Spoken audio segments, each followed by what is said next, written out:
Hi, Joan and Marc. Thanks for coming. Hi, Mark. Nice to Thank see you you very much. Thanks Tell for us having me. your name, the book, the award you've won. Give us the whole ID stuff. My name is Joan Harrison. The book is You Can Count on Gracie, and I won the bronze medal for children's picture books 7 and under. Congratulations. I know. Great stuff. Tell us the inspiration for the book, please. The inspiration, of course, is Gracie. I've been photographing her for years. It actually started, I took care of my parents in Pennsylvania. I did a lot of back and forth driving between Pennsylvania and New York, and Gracie was my constant companion. She was in the nursing home every visit with my mom. My father developed macular degeneration and was housebound. So I actually started to take pictures of her. I got into digital photography and wanted to hone my compositional and lighting skills. Would truck all of my equipment with me to Pennsylvania, and in the downtime between nursing home visits and taking care of Dad, I'd start shooting Gracie, so to speak, and I eventually developed Christmas cards, greeting cards for friends who said you really should do something with this. The child-dog connection is so strong, I felt that a counting book would be wonderful. Yeah, no, and dogs are therapeutic in many ways. Oh, totally, totally. And it's more than therapeutic. You develop a love that's like no other for them. So, which is obviously what all this stems from is your love for your dog. And no one will ever be that happy to see you when you get home. That's true. Nobody. So that's beautiful. The book itself, give us a little description. Tell us how it stands out. What sets it apart from the others like it? And the fact that you've geared it towards children, I think, is amazing, because there's something to be said for the kids' book and a successful kids' book. So tell us about that. Yes, this is my first children's book. I describe it as a uniquely imaginative journey through the land of 1 through 10 with Gracie as your tour guide. What sets it apart, of course, is Gracie.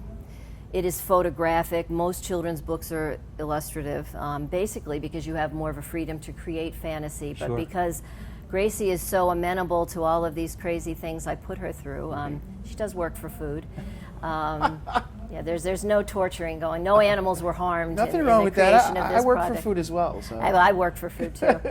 So I was able to create these silly fantasies, these scenarios with her. I probably couldn't do it with a lot of other animals. Did you ever repeat any of them? Is there any that were her favorites, or that your favorites, or something you would go back to, like Old Reliable, or you know? In this one, I haven't repeated those. I have other adult scenarios that I've done with her, different and creative in creating greeting cards. Is there one scenario that stands out from the 1 through 10? Are there 11 or are there 10? There's one that actually culminates, 11. right? Okay. The last one is one tired dog in slumber so deep, so it kind of closes it out. Which one? People love the carrots one. Or actually, you know which one stands out, and I do know. Number 6 is 6 books. And I had an absolute ball, because if you look at the book covers, they're parodies. Oh, please tell us. The one that she's reading is War and Fleas by Leo Stoltoy. I also have For Whom the Ball Rolls by Ernest Run and Play.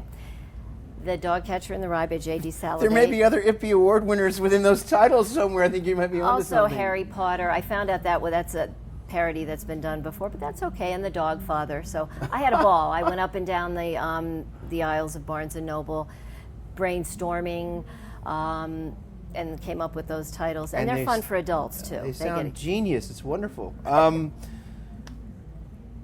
Did you write it for Gracie? Did you write it for you? Did you write it for the kids? Give us some idea of who. We talked about your inspiration, but did you specifically write this for anyone or anything? I'd have to say I wrote it for Gracie.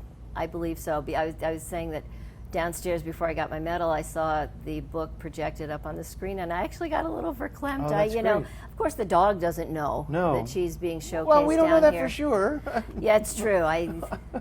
They are a bit smarter than we are, but it's a bit of a testimonial and a tribute to her. It's beautiful. It's wonderful. I love sharing it with kids. I love getting the feedback. It's a true labor of love for me. Let's talk about that feedback. Let's talk about that labor of love and the fact that is there a unique story, or is there an impression it's left?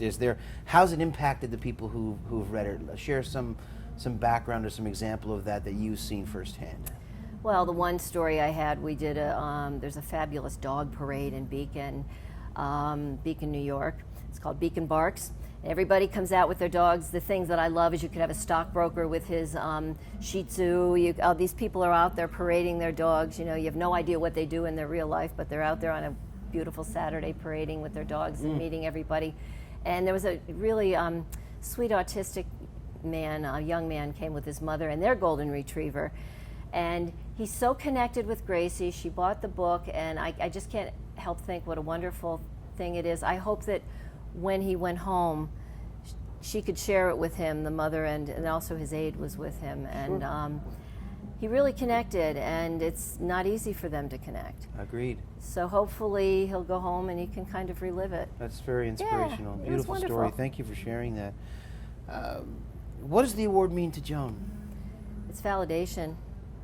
Okay. It's, you throw something out there and hopefully something comes back to you, and this is a wonderful thing to have come back to me. It gives me confidence to get out there and promote it, because as a self-publisher, it's a lot of work.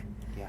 You can't just let it lie. You have to keep banging on doors and tweeting and facing and all of the things that we have to do in social media now. Sure. So it's wonderful. It's certainly nice to have that seal on the front, and there's competition out there. This isn't just given away. You've done something here that's amazing. So that type of validation, in a combination with all your hard work, is definitely a gratification there, I'm sure, of sorts. And, I think so. yeah, I think everybody does, and I think it certainly speaks for itself that there's an amazing content there. So, where to from here for Joan, for Gracie, for the whole concept you have here? I have some ideas. Now, Gracie is 10 and a half.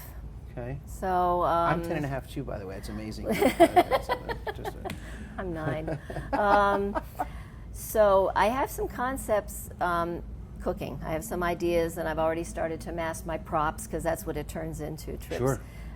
Trips to the craft store, trips online, whatever. But hopefully I have another book with Grace based on some of these thoughts. I'm not going to put it out there quite yet.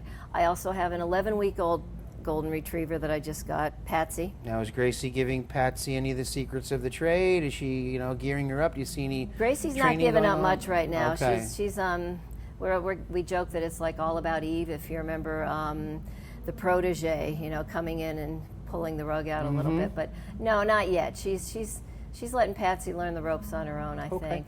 So we'll see. We'll see what goes on with that. We may have another one coming up the ramp. We greatly look forward to it, and we're happy to have you. Thank you so much, and congratulations again on your award. Best of luck on everything to come. Thank you, Mark. Great to meet you. Thank you very much.